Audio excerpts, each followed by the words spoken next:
안녕하세요. 사연 읽어주는 남예입니다. 오늘도 와주셔서 감사드리며 오늘의 사연 시작하겠습니다. 결혼한 지 3년이 되었을 추석에 저는 평생 잊을 수 없는 큰 사건을 겪게 되었습니다. 여러분들에게 그 사건을 이야기해드리고 싶어 펜을 잡았습니다. 여러분들께서는 돈을 좋아하시나요? 저는 돈을 무서워합니다.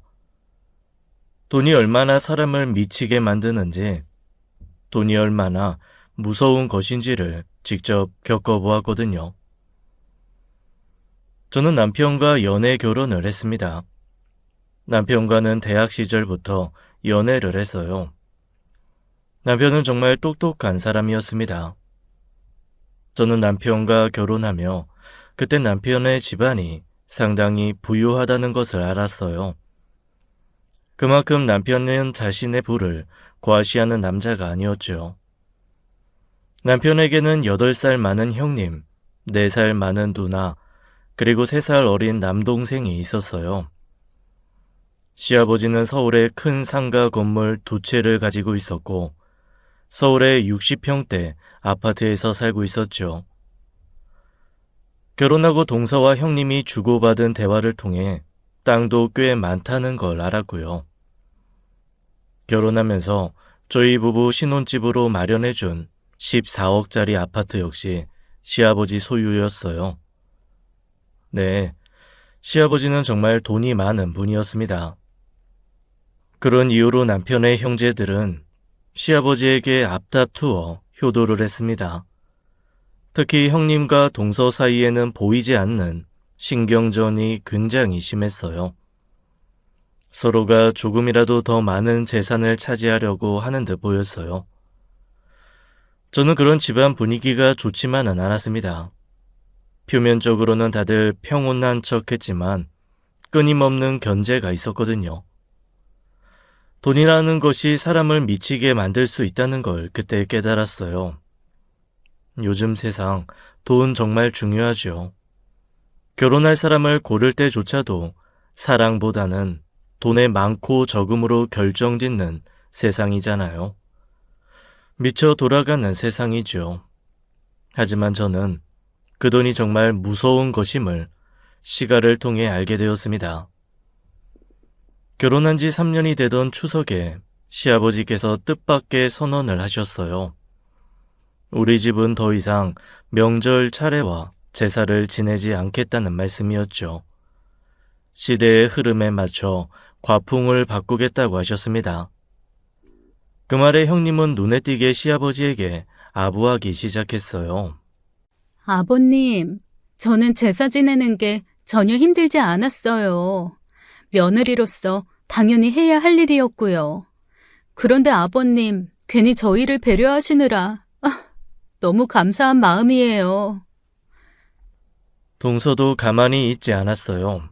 시아버지의 신세대적인 선언이 멋지다고 그동안 몰랐던 시아버지의 매력에 반했다며 아부를 떨었죠. 아버님, 정말 멋지세요. 완전 신세대 시아버지 같으세요. 저 아버님한테 완전 반했어요. 그렇게 시가에서는 명절 차례와 제사를 그만두기로 결정되었습니다. 대신에 명절에는 모두가 함께 떠나는 가족 여행이 계획되었죠. 시부모님 2분을 포함해 아주버님 가족 4명, 시누이 가족 3명, 우리 부부, 그리고 서방님 부부까지 총 13명이 하와이로 떠나는 6박 8일의 여행이었어요. 그런데 이 여행 경비가 제 상상을 아득히 초월하더군요. 1인당 경비만 해도 1,000만 원에 가까웠고 전체 경비는 무려 1억 3천만 원에 달했죠. 모든 비용은 시아버지께서 부담하셨습니다. 저같이 평범한 사람은 평생 상상도 못해볼 여행이었어요. 제 이야기를 들은 제 친구들은 모두 부러워하더라고요. 혹시 여러분들도 그러신가요? 하지만 제가 들려드릴 이야기를 들으면 금세 부러움은 사라질 겁니다. 이 여행은 겉으로는 럭셔리했지만 사실은 지옥으로 향하는 여정이었거든요. 첫날 하와이에 도착한 우리는 모두 들뜬 상태였습니다. 형님과 동서는 시아버지 곁에 바짝 붙어 애교를 떨기 바빴고요. 형님은 시아버지의 건강을 걱정하며 과일과 물을 챙겨드렸고, 동서는 시아버지의 여행 계획을 칭찬하며 아양을 떨었고요. 그런 두 사람을 지켜보던 신우는 갑자기 의미심장한 말을 꺼냈어요. 니들도 참 한결같이 애쓴다. 멍청하기는. 그렇게 아무리 애써도 우리 아빠 재산 가질 사람은 이미 정해져 있어. 그 말을 들은 형님과 동서는 신우를 날카롭게 노려보았습니다. 저는 무슨 일인지 영문을 알 수 없었지만 그 순간의 분위기가 너무 차가워서 당혹스럽기만은 했죠. 하지만 그때까지만 해도 그저 신우의 농담일 거라고 생각했어요. 지금 생각해보면 정말 저는 신우 말처럼 아무것도 몰랐던 거네요. 사건은 하와이에 도착한 다음 날 저녁에 벌어졌습니다. 우리는 모두 야외 테이블에서 고기를 구워 먹으며 와인과 맥주를 마시고 있었죠. 서방님이 고기를 추가로 가지러 방으로 들어갔을 때 사건이 시작되었습니다. 서방님이 핸드폰을 테이블 위에 두고 갔는데 그 핸드폰이 울리기 시작했어요. 울리는 소리가 주변의 떠들썩한 대화 속에서도 유독 크게 들렸습니다. 동서는 자연스럽게 서방님의 핸드폰을 집어들었죠. 그리고 그 핸드폰 화면을 확인한 순간 동서의 표정이 싸늘하게 굳어졌습니다. 와인을 마시며 웃고 떠드는 다른 사람들은 동서의 그 표정을 눈치채지 못했어요. 오직 저만이 그 변화된 분위기를 감지했죠. 서방님이 돌아오자 동서는 핸드폰을 집어던지며 물었습니다. 당신, 이 문자 뭐야? 왜 남의 핸드폰을 봐? 무슨 문자? 서방님이 핸드폰을 확인하자마자 서방님 얼굴도 순간적으로 창백해졌어요. 그때서야 시댁 식구들도 이상한 분위기를 감지했습니다. 무슨 소란이냐, 작은 애야. 다들 즐겁게 있는 자리에서 무슨 소란인 거야? 아버님, 이 사람 바람났어요. 하와이에 잘 도착했냐고, 연락도 없고 보고 싶다고라는데? 이게 무슨 문자냐고. 서방님은 당황하며 변명하기 시작했어요. 참, 별것도 아닌 걸로 왜 오해를 해. 그냥 사업 파트너야. 별거 아니야. 야, 너 여행까지 와서 괜히 오해하지 마. 아버지도 있는데 왜 이래? 하지만 동서는 서방님의 말을 믿지 않았습니다. 사업 파트너? 변명을 하려거든 성의 것이라도 해야 속은 척 넘어가 주지. 사업 파트너랑 이런 문자를 주고받는다고? 그럼 다른 문자는 어딨어?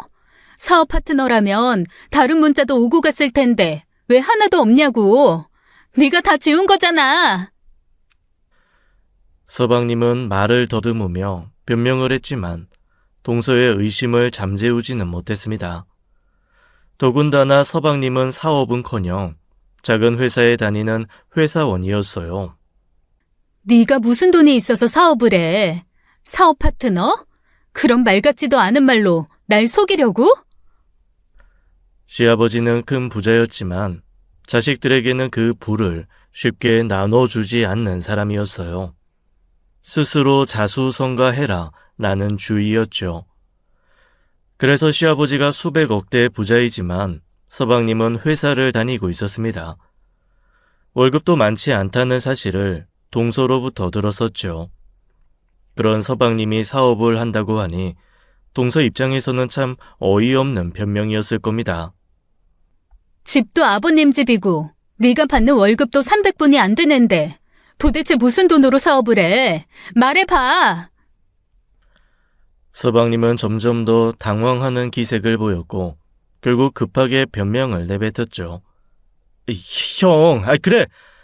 형, 사업자금 형이 도와준다고 했어. 그 말이 떨어지자마자 모두의 시선은 아주버님에게 쏠렸습니다. 아주버님 역시 평범한 직장인이었어요. 자금을 할 만큼의 목돈이 없는 건 서방님이나 아주버님이나 마찬가지였죠. 그래서 서방님의 그 변명은 신빙성이 떨어졌어요. 무엇보다 아주버님은 곧바로 서방님의 말을 부인했습니다. 나? 내가? 야 임마, 왜 갑자기 나를 끌어들여? 나 그런 적 없는데 무슨 소리야? 아주버님의 말에 서방님은 얼굴이 굳어졌습니다. 형, 1억이야? 형이 진짜 도와주겠다고 했잖아. 아이씨, 그냥 다 말하자, 형. 서방님은 분노하며 소리를 질렀지만 아주버님은 계속 발뺌을 했습니다. 그 모습을 지켜보던 동서는 서방님에게 강하게 요구했어요. 그래? 좋아, 그럼. 당신이 사업 파트너라고 주장하는 그 여자한테 지금 당장 전화해봐. 지금 여기 가족들도 다 들을 수 있게 스피커폰으로 전화해, 당장. 서방님은 순간적으로 당황하며 거부했습니다. 그건, 지금은 안 돼. 그래, 야, 시차를 생각해야지. 참나, 시차는? 지금 한국 오후 4시야. 그런 얘기는 여기서 할 얘기 아니야. 이제 그만해. 아버지도 보고 있으시잖아. 우리끼리 한국에 돌아가서 이야기하자. 어? 그 순간 동서는 더 이상 참을 수 없다는 듯이 자리에서 일어나 선언했습니다. 내가 당신 바람난 거 의심하는 게 이번이 처음 같아? 웃기지 마. 꼬리가 길면 밟히는 거야. 내가 진작부터 벼르고 있었다고. 알아? 이혼할 거야. 당신하고 더는 못 살겠어. 그 말을 남기고 동서는 방으로 가버렸습니다. 서방님은 동서를 따라가 해명하려 했지만 동서는 이미 단단히 화가 나 있었습니다.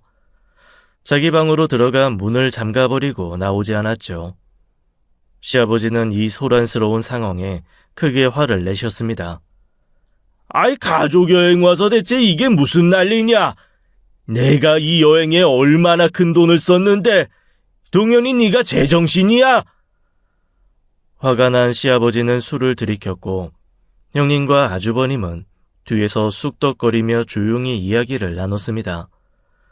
아마도 형님이 아주버님을 추궁하는 듯했어요.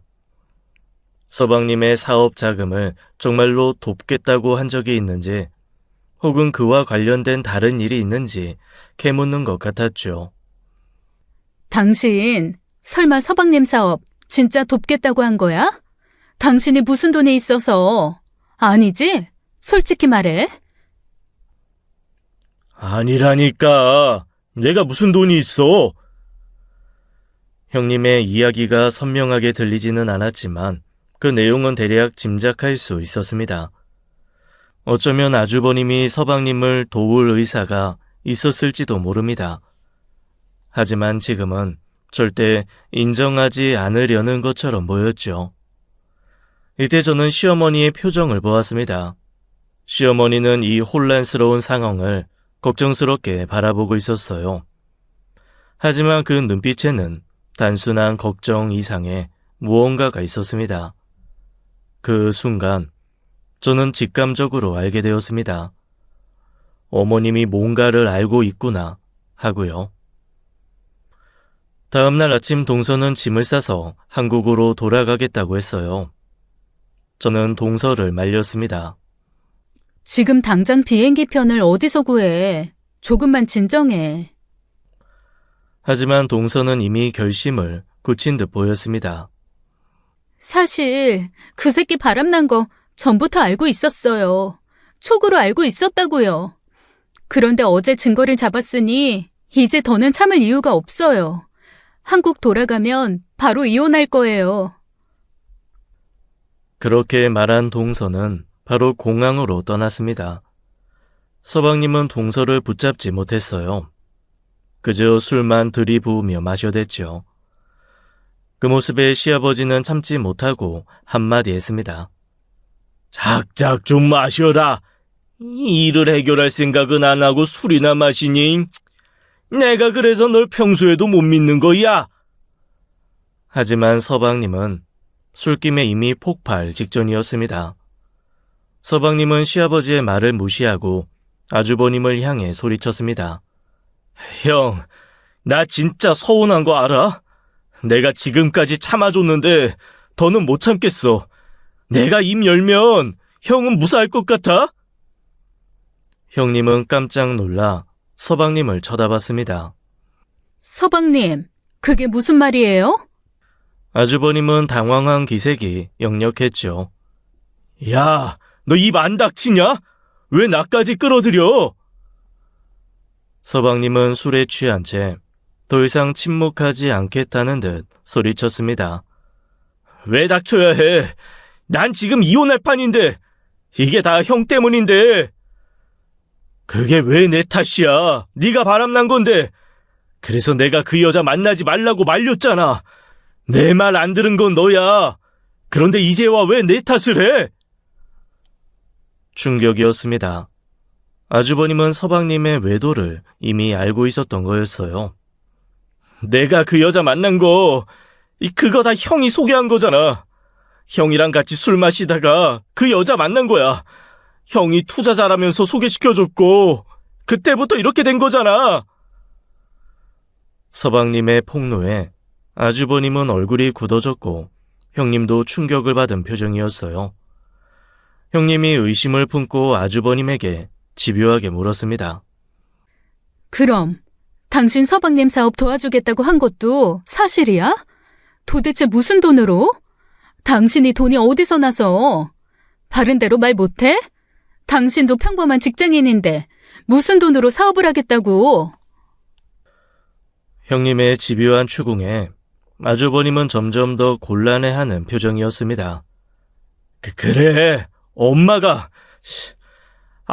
돈 주기로 했어. 사업자금 다 엄마가 주기로 한 거라고. 그래서 그 돈으로 동현이랑 사업하기로 한 거였다고. 그 말이 떨어지자마자 시아버지의 얼굴은 순식간에 굳어졌습니다. 시아버지는 큰 소리로 시어머니에게 물었죠. 뭐라고? 당신이 무슨 돈이 있어서?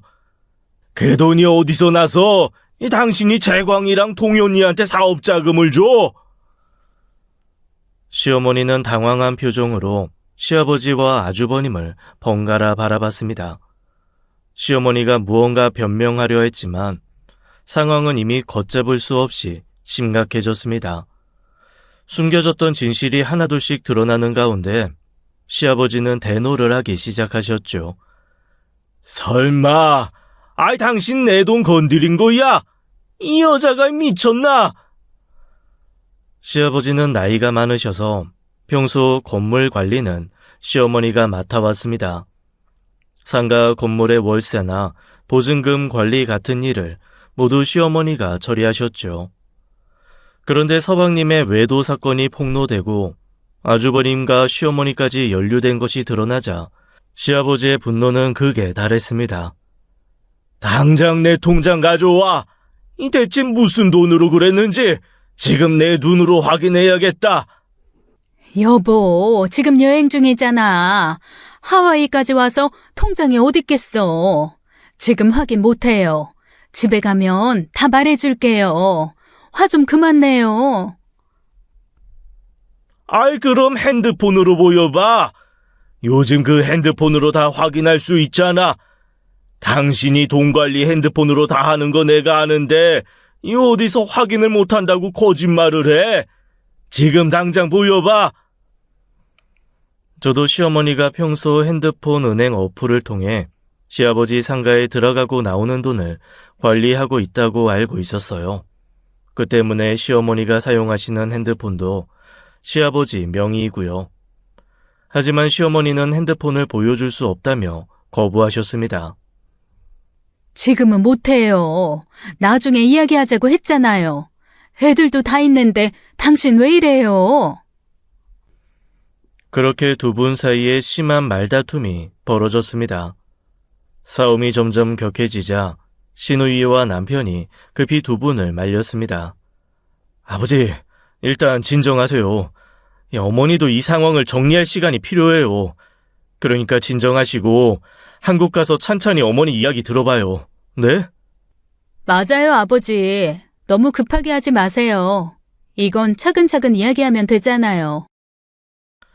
하지만 시아버지는 그 말을 듣지 않으셨습니다. 시아버지는 바로 핸드폰을 꺼내 직접 은행에 전화를 걸었습니다. 내 상가 월세 받는 통장, 거기 이체 내역들 다 나한테 정리해서 사진으로 보내.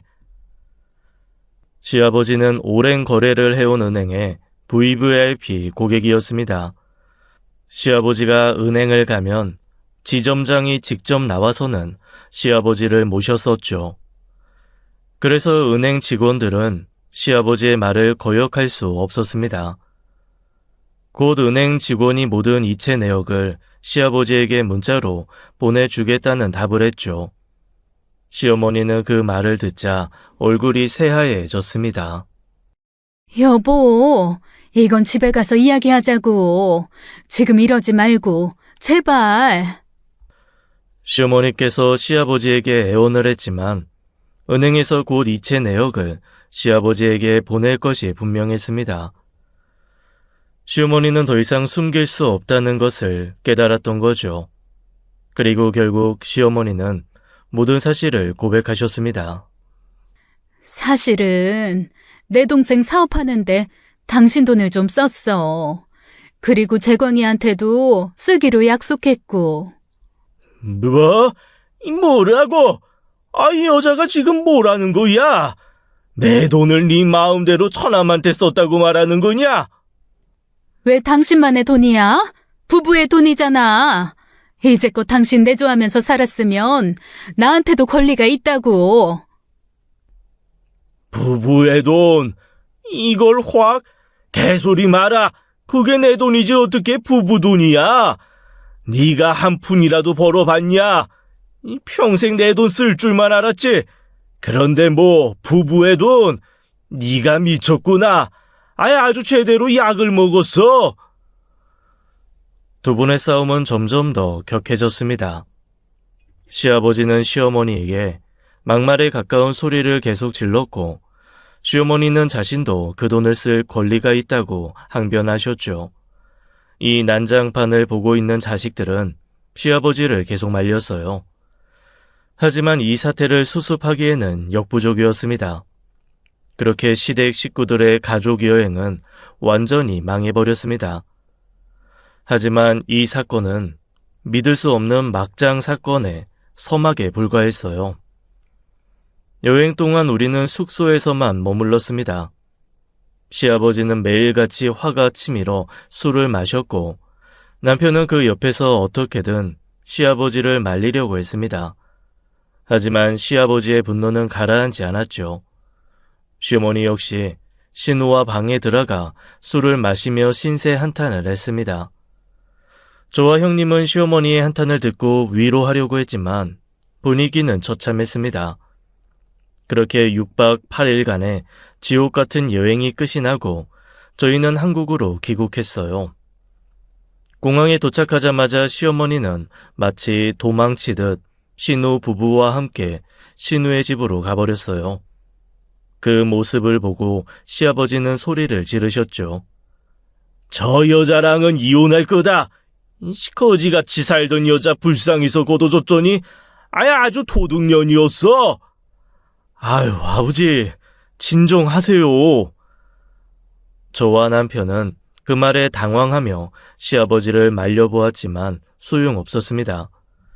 결국 아주버님 부부도 집으로 돌아가고 저희 부부가 시아버지를 모시고 시댁으로 향했습니다. 가는 길 내내 시아버지는 분노에 가까운 소리를 지르셨죠. 특히 시어머니와 남동생, 그러니까 시아버지의 처남에 대한 분노가 컸습니다. 시아버지는 차 안에서 처남에게 전화를 걸어 화를 냈습니다. 너 이 새끼야! 네가 꾸민 짓이냐? 내 돈 빼돌린 거 다 들었다. 너 내 돈 어디에 썼냐? 또 지난번처럼 네 엄마 아프다고 몰래 뺏은 거야? 내가 분명 말했지. 그게 마지막이라고. 당장 가지고 와. 확 콩밥 먹여버리기 전에. 평소 스피커폰으로 전화를 하시는 시아버지였기에 통화 내용은 저희 부부도 전부 들을 수 있었습니다. 다짜고짜 뭔 소립니까? 무슨 돈이요? 내가 형님 돈을 왜 빼돌립니까? 아, 이 새끼가 발뺌을 하네. 네가 네 누이랑 작당하고 내 돈 빼돌린 거잖아. 무슨 소리 하는지 모르겠고 없이 산다고 지금 저 무시합니까? 저 돈 빼돌린 적 없어요. 누님한테 통장만 빌려준 거라고요. 이건 또 뭔 소립니까? 순간 저희 부부는 머릿속이 혼란스러워졌습니다. 통장만 빌려줬다고 이게 대체 무슨 말일까요? 아이씨, 말 같지도 않은 소리를 하지 마라. 네가 돈을 어떻게 썼는지 다 알아낼 수 있으니까 기회 줄 때 지금 당장 똑바로 말해. 믿거나 말거나 형님이 알아서 하시고 저 돈 모릅니다. 그리고는 그대로 시 외삼촌은 전화를 끊어버렸습니다. 시아버지는 당황한 듯 잠시 말을 잇지 못하다가 다시 분노에 찬 목소리로 남편에게 말했습니다. 이 새끼들이 진짜? 진홍아, 네가 알아봐라. 너한테 이 일 맡길 테니까 저것들이 내 돈으로 무슨 작당을 하는지 네가 빨리 조사 좀 해봐라. 남편은 시아버지 말에 바로 고개를 끄덕였습니다. 그리고 그날부터 시아버지는 남편에게 상가 월세와 보증금 등 모든 재산 관리를 맡기기로 했고요. 앞으로는 네가 이 모든 관리해라. 이 다른 것들은 믿을 수가 없다. 하나같이 다 내 돈 어떻게 하면 뜯어낼 수 있나. 이 대가리들만 굴리고 있으니 난 너만 믿는다. 그 말에 남편은 무거운 책임감을 느낀 듯 굳은 표정으로 고개를 끄덕였습니다. 이후 시어머니는 시누이의 집으로 가신 후로는 돌아오지 않으셨습니다. 남편은 시아버지가 혼자 계신 것이 걱정된다며 당분간 시댁에서 지내자고 하더군요. 저는 남편의 부탁에 그렇게 하기로 했어요. 저 나름대로 시가에 머물며 이 사태를 어떻게 수습해야 할지 움직여야 했습니다. 시부모님 사이가 파탄으로 흘러가는 것 같아 마음이 무거웠어요. 이 사건은 결국 이혼 소송으로까지 번졌습니다. 시아버지는 더 이상 참을 수 없다며 이혼 소송을 진행하셨거든요. 남편은 시아버지를 돕기 위해 시어머니의 뒷조사를 하겠다고 나서더군요. 남편은 흥신소를 써서 시어머니의 모든 행적을 파헤치겠다고 말했습니다. 저는 그런 남편에게 화를 냈어요. 다른 사람도 아니고 당신 엄마야. 엄마한테 어떻게 이렇게 해. 지금 두 분 이혼을 막고 화해시키는 게 중요한데 왜 사태를 더 심각하게 만드는 거야? 당신은 아무것도 몰라. 우리 가족이 겉으로는 화목해 보였지만 사실 속으로는 이미 썩어 문드러진 가족이었다고. 어머니가 이렇게 사고친 게 한두 번인 줄 알아? 아버지도 참을 만큼 참으신 거라고. 그리고 이어서 남편은 저에게 충격적인 고백을 했습니다. 사실 당신이 모르는 게 있어. 우리 부모님 재혼한 사람들이야. 형하고 누나는 사실 어머니 자식들이야. 어머니 전 남편과 사이에서 태어난 사람들. 반면 나와 동생은 아버지 친자식들이고 그렇게 각자 자식들 데리고 와서 우리 부모님이 재혼한 거야. 그때가 내가 5살 때 일이었네.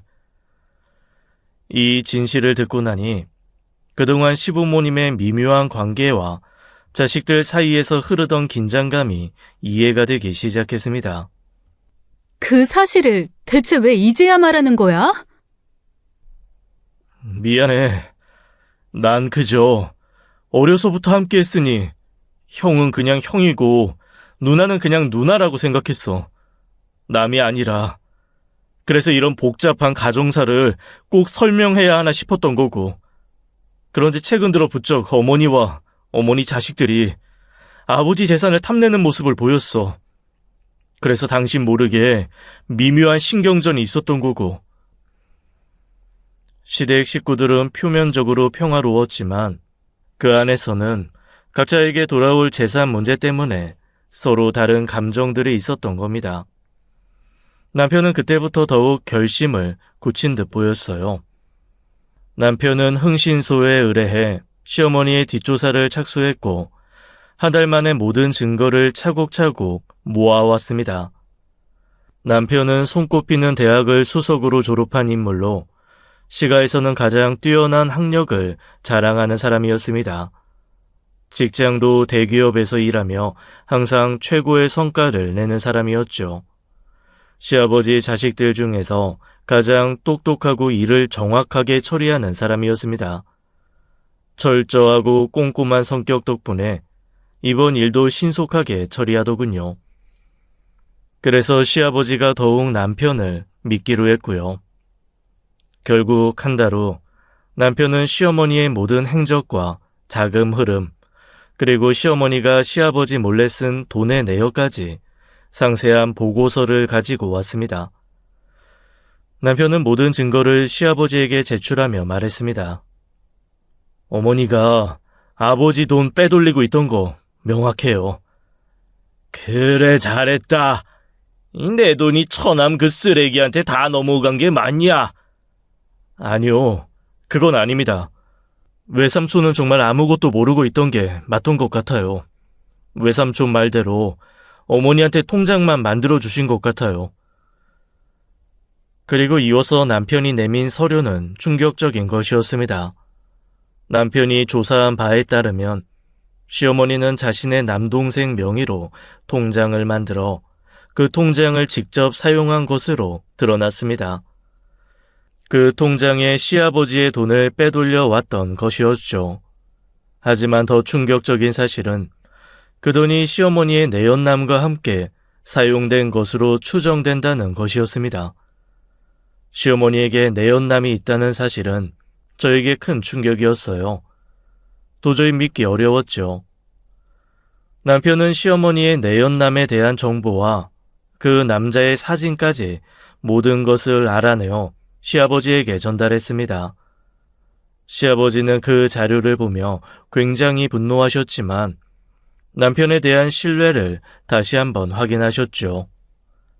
역시 믿을 건 너밖에 없다. 아니, 네 없었으면 어쩔 뻔했냐? 아주 내 재산 다 털려서 이 거지 될 뻔했다. 괘씸한 것들, 거지 같은 것들 걷어서 먹여주고 입혀줬더니 은혜를 원수로 갚아. 그리고 시아버지는 결국 이혼 소송을 진행하기로 결정을 하셨죠. 저도 이때는 더 이상 시아버지와 시어머니 사이를 화해시키려는 노력을 할 수 없었어요. 그만큼 남편이 수집한 증거가 명확했으니까요. 이 소식이 전해지자마자 시누이가 난리가 났습니다. 시누이는 시아버지를 찾아와 매달리며 이혼을 막으려고 했지만 시아버지는 시누이를 만나주지도 않았어요. 결국 시누이는 분노에 차서 시아버지를 향해 악담을 퍼부으며 떠났습니다. 돈밖에 모르는 늙은이. 그렇게 돈이나 움켜쥐고 평생 외롭게 늙어 죽어. 저는 시댁에 들어와 보지도 못하는 신우를 밖에서 만나 위로했습니다. 그런 제게 신우가 말하더군요. 이 집 식구들은 다 돈에 미쳐있는 인간들이야. 우리 엄마가 바람이 났다고? 웃기지 마. 돈으로 뭔들 조작을 못해? 그러니까 너도 조심해. 돈에 눈 멀면 너도 저 인간들처럼 되는 거라고. 그렇게 시아버지와 시어머니의 이혼 소송이 시작되었습니다. 소송은 길고 지루하게 이어졌어요. 그 사이 저희 부부는 저희 집으로 돌아갔습니다. 시간이 흘러갔고 바뀐 것이 있다면 시동생 부부가 결국 이혼을 했다는 것과 시누이가 시아버지와의 연을 끊고 이사를 가버린 것이었습니다. 시아버지가 마련해준 집을 두고 다른 곳으로 이사간 시누이는 더 이상 연락도 되지 않았습니다. 시어머니 역시 이후로는 아무런 연락이 되지 않았어요. 제 연락도 받지 않으셨죠. 한편 아주버님은 매일같이 시아버지를 찾아와 시어머니의 잘못을 용서해달라고 빌었습니다. 용서를 못하겠다면 적어도 자신하고는 부자의 연을 끊지 말라고 빌었죠. 하지만 시아버지는 아주버님을 차갑게 대하셨어요. 네가 이러는 이유 내가 모를 줄 아냐? 내가 네 엄마랑 이혼하면 너도 이제 내 재산 유산으로 못 받아서 이러는 거 아니야? 네 엄마 따라가라. 난 더 이상 널 아들로 생각하지도 않고 볼 생각도 없다. 그 말만 남기고 아주버님을 쫓아내버리셨어요. 시아버지는 이제 제 남편을 자신의 오른팔로 삼았고 모든 재산 관리를 남편에게 맡기셨습니다. 시아버지는 이제 친아들인 남편에게만 모든 것을 의지하게 되었죠. 이제 믿을 건 너희 부부뿐이다. 니들 없었으면 어쩔 뻔했냐? 그러던 어느 날 시누이가 저를 찾아왔습니다. 약속을 정하고 카페에서 만났어요. 오랜만에 보는 얼굴에 반가웠죠. 하지만 시누의 표정은 심각했습니다. 시누이는 저를 보자마자 자리에 제대로 앉기도 전에 입을 열었어요. 나도 엄마 뒷조사를 좀 해봤어. 그런데 이상한 게 한두 가지가 아니야. 엄마가 내연남과 바람이 난 건 분명 잘못이야. 그런데 뭔가 이상해. 그 내연남 말이야. 52살이더라고. 젊은 남자였어. 그렇게 젊은 남자가 왜 엄마한테 접근을 하냐고. 시어머니는 당시 61였고 몸매나 외모도 특별히 관리된 편은 아니었습니다. 그러니 그 내연남이 시어머니에게 접근한 이유가 있다는 게 신우의 말이었죠. 사실 저도 남편이 시아버지에게 내연남 관련 서류를 전달할 때 그 점들을 수상하게 생각하고 있긴 했어요. 엄마가 관리가 잘 된 꽃중년도 아니잖아. 오히려 동년배 다른 분들보다 더 연세가 들어 보이는 분인데 그런데 왜 하필 그 젊은 남자가 엄마한테 접근을 하냐고. 이거 너무 이상하지 않아? 그리고 더 이상한 점이 있다고 말했습니다.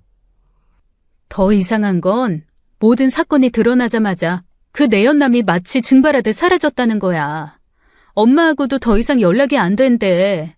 전화번호도 없는 번호로 나오고. 이거 너무 수상하지 않아? 대놓고 그놈이 우리 엄마 작업한 거잖아. 저는 시누이의 이야기를 들으며 한참 동안 말없이 귀를 기울였습니다. 시누이는 이런 이야기를 털어놓을 곳이 없어 보였어요. 누구도 이 의문에 대해 관심을 기울이지 않았을 테지요. 오직 시누이 혼자 그 답을 찾으려고 애쓰고 있었던 겁니다. 형님이 느끼는 의문 충분히 이해해요. 저도 이런 상황이 의심스럽긴 해요. 저는 저대로 따로 조사해 볼게요. 제발 부탁해. 나 이제 믿을 사람 올케뿐이야. 그렇게 저는 시누이의 한풀이를 한참 동안 들어주며 그녀를 위로했습니다. 신우는 제가 곁에 있어주는 것만으로도 약간의 위안을 얻은 듯 보였어요. 그리고 신우와 헤어지고 며칠이 지나지 않았을 때였습니다. 그날은 친정 여동생의 부탁으로 집에서 꽤 많이 떨어진 일산에 갔었죠. 그날 급하게 친정 여동생이 만나자고 조르더라고요. 워낙 걔가 계획 없이 즉흥적으로 무언가를 하기 좋아하는 아이였어요. 그래서 남편에게 말도 못하고 그날 아침 일산으로 향했어요. 여동생이 깜짝 놀랄 사람을 소개해준다기에 무슨 일인가 싶었는데요. 여동생이 일산에서 예비 제부를 처음으로 제게 소개해주더군요. 그래서 셋이 함께 밥을 먹고 헤어졌습니다. 그리고 식사를 마치고 집으로 돌아가려던 순간 저는 전혀 예상치 못한 장면을 목격하게 되었어요. 길가의 한 카페를 지나가는데 익숙한 모습이 눈에 띄었습니다. 그것은 다름 아닌 남편이었어요. 일산에서 남편을 보게 되다니 남편이 왜 여기에 있지 싶었죠. 남편은 일산에 아무런 연이 없었거든요. 반가운 마음에 저는 남편에게 아는 척을 하려고 카페에 들어가려다가 그 자리에서 멈추고 말았습니다. 남편과 함께 있는 사람이 너무나 놀라운 사람이었거든요. 바로 시누이와 시어머니가 그렇게 찾고 있던 시어머니의 내연남이었습니다. 그 순간 제 심장은 두근거리기 시작했어요. 왜 남편과 함께 있는 걸까 혼란스러웠죠. 혹시 남편이 시아버지를 대신해서 내연남을 고소하려고 만난 걸까 그런 생각이 스쳐 지나갔습니다. 하지만 상황은 그런 예상과 전혀 다르게 흘러갔어요. 남편과 내연남은 서로를 바라보며 미소를 짓고 악수를 나누고 있었거든요. 더 놀라운 것은 남편이 내연남에게 봉투를 건네는 장면이었습니다. 그 봉투 안에는 돈이 들어있는 것인지 아니면 무언가 중요한 서류인지 알 수는 없었습니다. 제가 혼란스러워하는 사이 남편과 내연남은 카페 밖으로 나왔습니다. 저는 재빨리 근처 기둥 뒤로 몸을 숨겼어요. 심장이 미친 듯이 쿵쿵 뛰기 시작했고 제 손이 바들바들 떨렸습니다. 남편과 내연남은 잠시 이야기하다가 헤어지고는 내연남이 지하주차장으로 향했어요. 저는 조심스럽게 내연남을 뒤따라갔습니다. 지하주차장에 간 시어머니의 내연남은 자신의 차로 향했고 저는 그 모습을 보며 급하게 제 차로 달려갔어요. 그리고 서둘러 내연남의 차를 몰래 따라갔지요. 불안감에 떨렸습니다. 대체 무슨 일이 벌어지고 있는 건지 머릿속이 복잡했어요. 왜 남편이 그 내연남과 함께 있고 그 남자에게 웃음을 지으며 봉투를 주고받고 있는지 이해할 수 없었습니다. 저는 남편에게 전화를 걸어 상황을 떠보기로 했습니다. 남편이 무슨 말을 하는지 확인해야겠다는 생각이 들었죠. 떨리는 손으로 전화를 들어 남편에게 전화를 걸었습니다. 꽤 오래 통화 연결음이 들리더니 이윽고 남편이 전화를 받더군요. 당신 왜? 여보, 어디야? 남편의 목소리는 평소와 다를 바 없었습니다. 나? 당연히 회사지. 왜? 남편 회사는 강남이었습니다. 그런데 제가 방금 남편이 일산에 있는 걸 확인했잖아요. 남편이 제게 거짓말을 하고 있었어요. 아, 회사구나. 그럼 바쁘겠네. 알겠어. 이따가 집에서 봐. 무슨 일 있어? 목소리가 떨리네. 아, 별거 아니야. 낮잠 좀 자다가 무서운 꿈을 꿔서. 아무튼 집에서 봐. 저는 그렇게 말하고 전화를 끊었습니다. 전화를 끊자마자 손이 떨리기 시작했어요. 왜? 대체 무슨 이유로 나에게 거짓말을 한 걸까? 한 가지 확실한 건 남편이 무언가 제게 숨기고 있다는 사실이었죠. 저는 그 비밀을 알아내야 했습니다.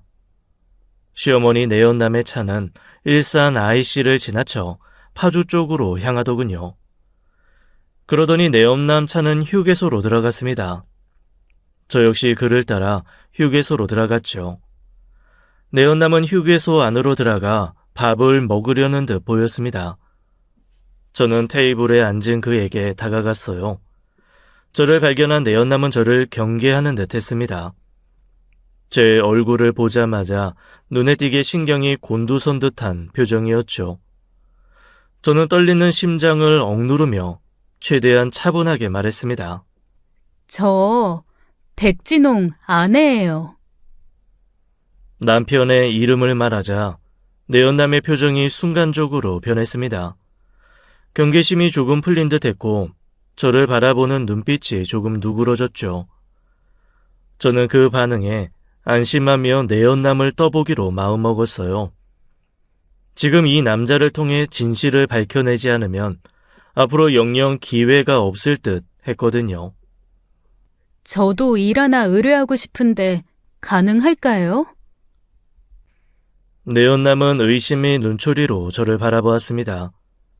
그의 눈빛이 저를 관찰하는 듯한 느낌이었고 저 역시 그 순간 긴장이 더욱 고조되었습니다. 심장이 터질 것 같았어요. 제 심장 소리가 제 귀에도 들릴 지경이었죠.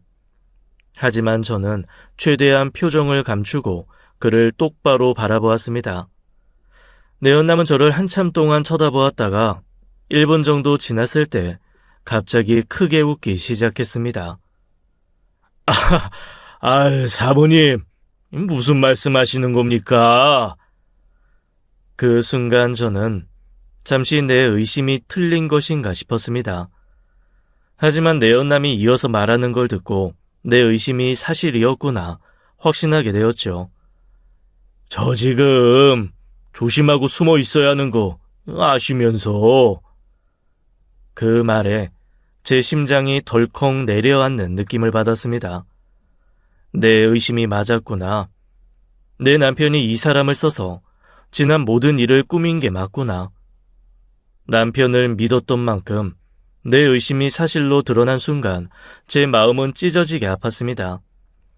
하지만 저는 그를 떠보는 것을 멈추지 않고 더욱 자연스럽게 말을 이었습니다. 다 알죠. 그런데 제가 의뢰할 일은 반년쯤 뒤에 해주시면 돼요. 반년 뒤라. 그 정도면 해드리죠. 상대가 누굽니까? 제 가격 아시죠? 가격은 잘 몰라요. 그런 건 남편이 알아서 한 거라. 얼마 정도 하나요? 5천만 원이요. 사실 사모님 시어머니 일 꽤 힘들었어요. 아시잖아요. 그런 할머니들 꼬시는 거 쉬운 일 아니거든요. 비위도 상하고. 그의 말에 저는 큰 충격을 받았습니다. 역시 이 남자가 시어머니에게 접근한 것은 순전히 돈 때문이었어요. 그래서 이번에도 비슷한 일이라면 5천만 원은 주셔야 해요. 돈은 선입금으로 2천 주셔야 하고 일 끝나면 나머지 주시면 됩니다. 어떻게 계약금은 백 사장님한테 받으면 될까요? 알겠습니다. 그런데 이 일은 남편이 아닌 제가 필요한 거라 저와 직접 연락하시면 돼요. 내연남은 잠시 생각하더니 아무런 의심 없이 명함을 내밀었습니다. 그럼 일 시작될 때 다시 연락드릴게요. 그렇게 그 남자의 명함을 들고 제 차로 돌아왔습니다. 차에 올라타고 집으로 돌아가는 동안 머릿속은 수많은 생각들로 가득 찼어요. 모든 건 내 남편이 꾸몄구나. 내 남편이 모든 사건의 배우였구나. 남편이 이 남자를 고용해 시어머니가 바람나게 유도하고 그리고 시아버지와 이혼을 시킨 것이었구나. 남편이 시아버지의 재산을 혼자 독식하기 위해 이 모든 엄청난 일을 꾸민 것이었습니다. 제가 집에 도착하니 얼마 뒤 남편도 집에 왔어요. 퇴근 시간은 아직 남았는데 말이죠. 조사장한테 전화 왔었어. 오늘 당신 조사장 만났더라. 어떻게 알았어? 혹시 나 미행했니? 우연히 당신하고 조상식 그 사람이 만나고 있는 거 봤어. 그래서 조상식 따라가서 물어본 거야. 대단하네. 우리 아버지가 당신 좋아하는 이유가 맞았네. 똑똑해 당신. 시어머니 바람나고 내연남 생긴 거 당신이 꾸민 거지? 그래서 이혼시키고 자식들 다 쳐내면 당신이 혼자 상속받으려고. 제 물음에 남편은 차분한 미소를 띠며 대답했습니다. 나도 우리 아버지처럼 당신 이런 점이 마음에 들었어. 똑똑하거든. 살면서 나한테 들러붙는 여자들 많았는데 걔들 다 멍청했거든. 그런데 당신은 달랐어. 당신은 어떤 상황에서든 감정이 급하게 올라오지 않잖아. 그저 사람들 바라보면서 저 사람은 왜 저럴까? 저 행동의 이유는 무엇일까? 언제나 분석을 하잖아. 그래서 당신이 좋았어. 남편의 그 말에 등골이 서늘해졌습니다. 남편은 여전히 미소를 지으며 저를 바라봤어요. 결국 당신만 진실에 다가섰네. 우리 아버지도 감쪽같이 속였는데. 저는 떨리는 목소리로 다시 물었습니다. 도대체 왜 그런 거야? 계모라고 해도 당신을 30년 동안 키워주신 분이잖아. 어떻게 그런 분을 그렇게 함정해? 남편은 잠시 침묵하다가 저를 향해 천천히 말했습니다. 내가 의도했던 아니던 어쨌거나 바람난 건 어머니 잘못이지. 내가 사람 붙였어도 바람 안 났으면 되는 거 아닌가? 그리고 30년을 날 키워줬더라. 그게 뭐 대단한 거라고. 그리고 정확히는 아버지 돈 때문에 날 양육해준 거지. 돈 받고 애 봐주는 사람들과 하등 다를 거 없어. 정선아, 그냥 지금을 즐겨. 우리 아버지, 당신 시아버지, 암이야. 그 양반이 건강 염려증이 있어서 매년 2번씩 건강검진을 받거든. 그래서 일찍 발견하긴 했는데 암에 걸리셨더라고. 고작 이기지만 그 연세의 암이라니. 아마 오래 살지는 못하실 거야. 그 말을 듣고 저는 숨이 멎는 것 같았습니다. 자기 아버지가 암이라는데 저렇게 태연하게 말을 하는 자식이라뇨. 남편은 한치의 동요도 없이 말을 이어갔어요. 아버지 돌아가시고 계모와 그 자식들에게 유산 가는 꼴 나 못 보겠더라고. 그래서 내가 해결한 거야. 그러니까 그만 좀 노려봐. 야, 나 뚫리겠다. 말했잖아. 나 당신 정말 좋아해. 그러니까 우리 아버지 돌아가시면 그 돈으로 떵떵거리며 살자. 우리 돈 걱정 없이 살 수 있어. 원하고 상상하는 거 다 할 수 있다고. 남편의 말에는 차가운 철저한 계획이 느껴졌습니다. 심지어 남편은 시아버지가 자신의 친아들인 서방님까지 내쳤다고 말했어요. 그 멍청한 내 동생 놈도 아버지가 내쳤어. 사실 재수씨가 아버지 친구 딸이었거든. 그런데 그 멍청한 놈이 바람이 나서는 뭐 나로서는 계획하진 않았지만 뜻하지 않은 좋은 수학이었고 결국 남편의 계획은 완성되었습니다. 시부의 막대한 유산을 물려받을 사람은 이제 남편뿐이었으니까요. 넌 똑똑하잖아. 그러니까 잘 생각하고 현명한 선택해. 난 우리 정선이 믿어. 다음 날 저는 시아버지를 찾아가 모든 사실을 고백했습니다. 시아버지는 한동안 아무 말도 없이 저를 바라보더니 갑자기 껄껄껄 웃음을 터뜨리셨어요. 아이, 자식 새끼들 다 별 볼 일 없다 생각했는데 그래도 아들 하나는 참 잘 낳았다.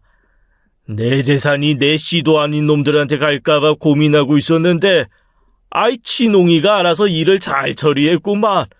역시 똑똑한 놈이야. 시아버지는 남편을 칭찬하며 흐뭇한 표정을 지었습니다. 아이, 그 정도로 똘똘한 놈이면 내가 믿고 내 돈 건물 땅 다 물려줄 수 있다. 그 놈이 내 재산 잘 불려나갈 거야. 그런데 너는 왜 나를 찾아와서 이 이야기 하는 거냐? 너 다른 마음 품은 거 아니지? 그러지 말아라. 너 똑똑하지 않냐? 아, 다른 며느리들은 그냥 개돼지들이었어. 그저 내 돈이나 쓰고 한 푼이라도 더 받아내고 싶어서는. 딱 부전자전이네요. 제 말에 시아버지가 저를 노려보며 말하더군요. 돈이라는 게 독이 있다. 아, 그래서 약한 놈들이 가지면 독이 되는 거고 나 같은 사람이 가지면 힘이 되는 거야.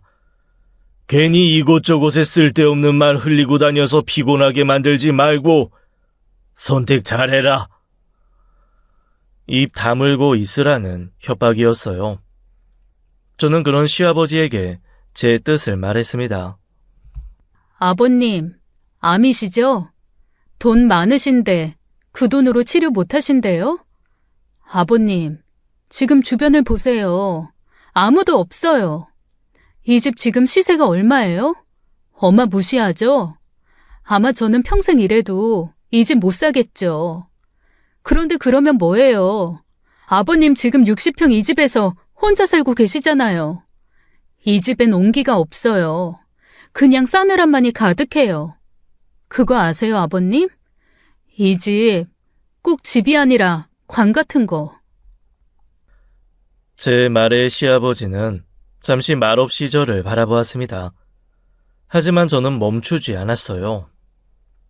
모두 쳐내시면 아버님 아들이, 제 남편이 아버님 말 잘 들을 것 같죠? 어림도 없어요. 아버님이 믿고 의지할 사람이 아들 하나뿐이 없게 되는 그 순간 아버님도 내 남편의 종이 되는 건 시간 문제일 거예요. 선택 잘하라고요. 제 선택은 벌써 끝났어요. 저는 더는 이 지옥에서 살고 싶지 않아요. 저 이혼하려고요. 마지막으로 인사드리러 왔어요. 암 치료 잘 받으시고 건강하세요. 제 말이 끝나자 시아버지는 한동안 생각에 잠긴 듯 보였습니다. 그리고는 이런 말을 했어요. 위자료는 못 준다. 결국 그분은 끝까지 돈만 생각하더군요. 끝까지 돈에 집착하는 시아버지의 태도에 저는 헛웃음을 지었습니다. 이후 저는 남편에게 이혼을 하자고 했습니다. 더 이상 당신 같은 사람과는 살 수 없다고 말했어요. 남편은 예상 외로 덤덤하게 협의 이혼을 받아들였습니다. 그는 아무런 감정도 드러내지 않은 채 이혼 절차를 밟았죠. 그리고 이혼하면서 저에게 꽤 큰 금액의 위자료를 주었습니다. 입을 다물라는 뜻의 돈인지, 저를 정말 사랑했어서 주는 돈인지 사실 지금도 잘 모르겠습니다. 저도 남편의 마음을 읽지 못하겠더라고요. 하지만 저는 남편의 그 돈에 연연하지 않았습니다. 그리고 시아버지의 협박도 신경 쓰지 않았어요. 저는 이후 시누이에게 연락을 했어요.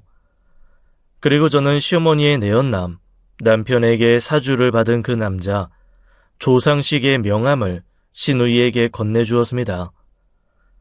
그리고 남편과 시아버지와 나눈 대화의 모든 녹음 파일도 함께 건네주었죠. 이젠 형님이 내 전 남편, 당신 동생과 맞서 싸우든 아니면 돈을 받고 합의하든 그것도 아니면 무서워하면서 도망을 가든 알아서 하세요. 내 역할은 여기까지예요. 왜 날 도와주는 거야? 괜히 아버지, 아니다. 이제 아버지도 아니지. 그 노인네한테 밉보이면 옳게도 골치 아파질 텐데. 형님 도와주는 거 아니에요. 저는 시어머니도 잘못이 크다고 생각해요. 전 남편 말대로 시어머니 행실이 똑바랐다면 애당초 그렇게 당하지도 않았을 테니까요. 다만 돈에 미쳐서 싸움난 당신들 싸움에서 저는 형님이 무력하게 지는 걸 원하지는 않아요. 이 모든 일을 꾸민 전 남편 때문에 가장 피해본 사람은 저니까요. 돈이라는 건 참으로 묘한 것이죠. 평생을 함께한 사람도 돈 앞에서는 낯선 존재가 되어버립니다. 저는 전시가 사람들을 보면서 그리고 제 자신을 보면서 자꾸 그런 생각을 하게 되었어요. 돈이란 도대체 무엇일까요? 시아버지의 재산을 놓고 벌어진 이 전쟁 속에서 저는 한 가지 분명히 깨달았어요. 돈은 사람을 미치게 만듭니다. 처음엔 아무렇지 않게 여겨졌던 그 돈이 시간이 흐를수록 사람들의 마음을 좀먹고 그들의 눈을 가리고 결국은 스스로를 파괴하게 만드는 거죠. 시어머니도 남편도 신우도 모두가 그 앞에서 돈의 노예가 되어버렸죠. 만약 이 가족들이 평범하게 살았다면 지금처럼 서로를 속이고 배신하고 미워했을까요?